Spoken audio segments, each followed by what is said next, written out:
So, do you guys have any long-term goals with the PVTO and beyond? I think we were touching up on year 13. We met with our advisor, Professor Moss, and that was one of the big staples is just like, how are we going to improvise and change the PVTO? And I think it just brings a larger question into picture, and it's just that it's the continuous improvement. Lucas and I haven't decided if we're going to be a part of the PVTO the following year, just because, of course, you want to give that opportunity to other people. But it just how can we improve from last year in incremental ways that make the overall experience better for all parties that are involved. So again, not just our fans and not just the players, but our employees, our staff, and things like that. So I think personally, one of the big goals for me this year, I would say, is just making the experience as good as possible for our game day up kids. Just because again, this is their first time really being in the sport industry on the operations working side.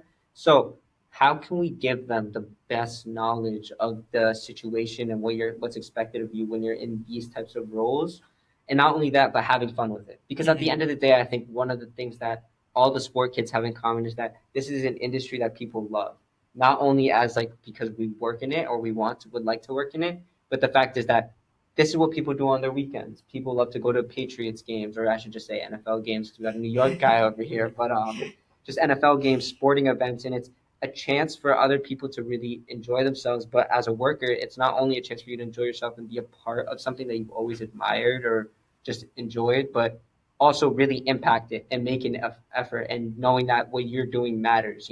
And so I think, again, just making the experience as good as possible for our game day ops kids is probably our biggest goal. And then obviously another goal is just incrementally improving every year.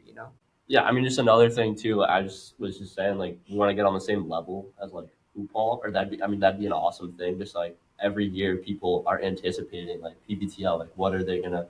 Or I guess I'm thinking just like halftime shows and keep expanding on that. We had Hooper James come out last year, and we had some issues with sound, and it was cool. Like the fan, I don't know, the fans seemed like they loved him, like honestly, but it's just perfecting that, right, and getting our like marketing people and like sound system like on a level where we could bring in better like halftime performers, I guess. And I know this year we've already been talking about some schools bringing their like cheerleading and like dance teams and stuff like that, and just keep growing in that way from like a entertainment side. I mean, sports at the end of the day is a entertainment thing, and so just to keep expanding on that and making PBTL bigger and bigger, right? Incremental increase every single Yeah. year. I think it's just such a huge thing, right? Just make it better than the last and give the people after you room to keep growing. Yeah.